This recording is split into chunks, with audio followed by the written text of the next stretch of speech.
Twangu ekifaananyi.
Lusinga watambula okuva waka okutuuka ku ssomero nga wala waliwo distance nene olusitasobola gitambula kirala obwavu ewaka nga byayagala byonna tebabimutuusaako mbudde abasajja babakwata omusajja nakurepinga nga te musajja mukulu kati olusi nga tolina nawe weetaasiza byebisinga oviirako abaana ofuna embuto nga tebanneetuuka.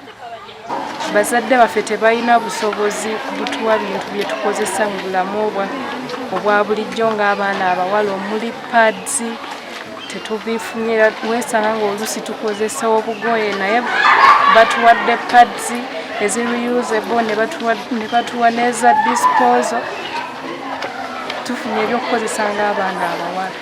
Pads, ebitabo, pensi awamu n'engoye kuba abaana basinga bafuna engoye bafunye pads byonna ate nga bazadde bafadde tebasobola ku affordinga kubituwa. Engendo empanvu amasomero gakyali matono mu disitulikiti eno kizibu nnyo omwana omuto okusoma okutambula n'ava wano natuuka eri waba wala nnyo era kyovula abaana basomye nga bakulu ekyo ne baswala ne batukeesera ng'omwana ali mu P6 nga y'emyaka 15 n'agamba nze sigenda kuddamu kusoma. Abaana baffe bakabasanyiziddwa nnyo mu disitulikiti nno zonna nga bwe nzikugambye Kawabire, Rakai, Kalungu, Masaka, Lwengo n'awalala wonna. Kati mu abaana baffe babakabasanyiza nnyo, bane bakabasanya abaana baffe nga tebaneetuuka, abamu bazadde baabwe bennyini. Weesanga maama yagenda ebweru, taata n'asigala n'abaana ewaka, ne weesanga taata abaana abafudde bakazi be. Weesanga maama agenze ebweru, abaana abaweresezza. Bw'abaweresa ng'eyo gye yabaweresa ng'abaana babakabasanya. Eŋŋanda ze tukyaze ewaka bakabasanya abaana baffe. Kojja akyala ewaka nnaku 2 okukakana ng'ali ku mwana. Abalala era balaakinga okubudaabudibwa. Abamu baamulekwa, abamu weesanga baamulekwa, tewali babudaabuda balaakinga okubudaabudibwa. Ate oluusi era n'abazadde baffe abamu tebafa nnyo ku baana, tebababuulirira. Abaana beetaaga okubuulirira, beetaaga okwogera nabo, okubabuulira, okubawa encouragement.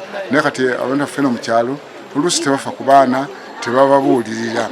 Ate n'ekirala era abaana abo abamu n'okusoma bavaamu mangu mu masomero olw'ensonga nti abazadde baffe ekigambo ky'ebyenjigiriza era tebannakitegeera bulungi, kubanga weesanga omwana agenza ku ssomero talina bitabo, naddala abaana abawala tebalina bitabo, school fees babagobye.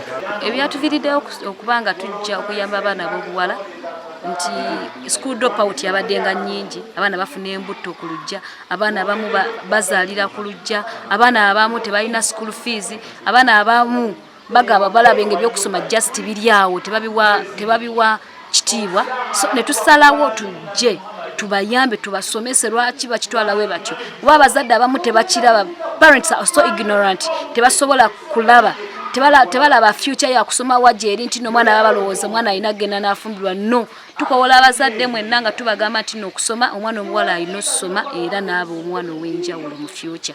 Badde nga tebali n'omu asobola kuvaayo n'afuna abeerako oyo ne tugamba nti ono yavuddeyo, netugamba ono yavuddeyo yaze na representing abaana ab'obuwala tekibaddeewo mu Rakai. Ndowooza era nammwe mubadde nga mukiraba ababeera Rakai nti no abaana b'e Rakai abasinga bawala babadde tebalabibwako, era abasajja Rakai tubadde nga tulaba era ogenda yonna we are seeing only men standing for the villages and we are not seeing any lady standing. Lwaki tina abaana b'obuwala emisomo gyabwe tebagigayalirira.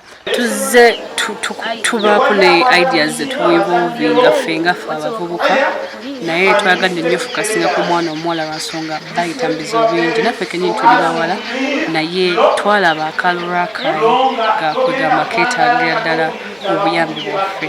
So netusalawo ngaffe twegatte ku munnaffe yajja n'omulamwa guno okuba nga tukitwala mu maaso.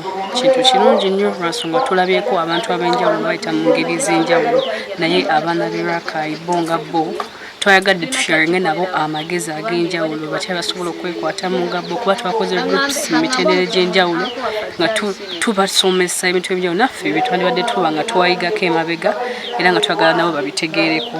So ndabira ddala nga tuba tukutte ku kinyusi, wabula nze ku lwange ng'omuntu era nsaba nti wabaayo n'omukisa ogukwata ku baana bonna, kubanga era abaana abawala babuzaabuzibwa abaana abalenzi, agasajja gaze tuvuddo ge gagenda okubuzabuza abaana abawala. Kati singa wabaawo okutwalira awamu abaana ab'ekikula kyonna omulenzi n'omuwala, ate ekyo kyo kibeera kirungi nnyo. Sinkana abantu baffe ne tubasomesa, ne tubannyonnyola omugaso gw'okuweerera abaana, ne tubannyonnyola nti omwana tumuteeka buteesi ku ssomero, olina okumuwa ebyetaago, olina okumuwa ebyetaago ate n'okugenda ku ssomero nabo noyogera n'abasomesa noyogera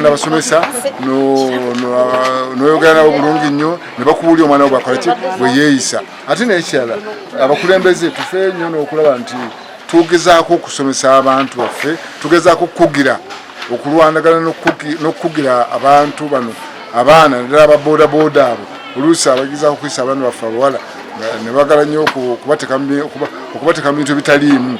N'ekyo kati tulina okulwanagana nabo okulaba nti tubaweegonereza abavubuka ngabo nga tubakutte obutazanyisa mwana muwala. twongere okusensitizinga abantu. Kino nze nkikozeeko ate ndabye nga kikola.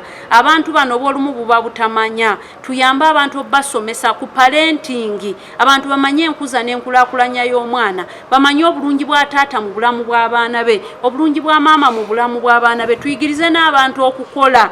Abantu bayiga okukola n'abaana bano tuve buto nga tubategeka nga ate tubateekateeka. Baza n'ebitongole ebivuddeyo okuyamba ku baana bano. Ebimu bisasula school fees.